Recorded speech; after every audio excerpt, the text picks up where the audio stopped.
bookmarking and some kind of logistical things when using iPads. And so I hope you get a lot out of this session. I'm going to share my screen in a minute and show you the different aspects. I've got my iPad screen projected onto my Mac, and I'm going to see if this works. So bear with me, be a little bit patient. But one of the things that we often find on phones, because what I do today also applies with phones as well, one of the things I find is now we take lots of photos, and we don't just take photos for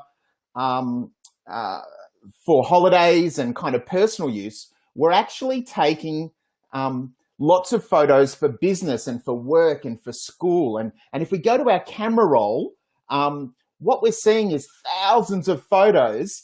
And when I need to get to those important little snippets, it could be a photo of a meeting or a video of a meeting, or it could be a photo of the whiteboard where there were some notes taken, or a website that we want to go to. We find that the photos, because there's thousands of them there, we're just not organized and we can't actually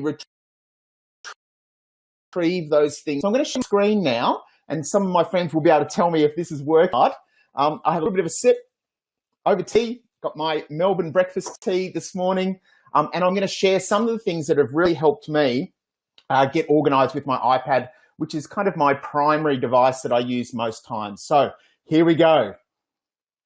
I'll share screen, and I'm going to minimize that, and I'm hoping that you can see my iPad screen on your screen. So some of my colleagues at UTV will be kind of giving me some feedback here. Hopefully you see a little iPad screen where my apps are. And I would like to talk through a couple of things if I can at the start here.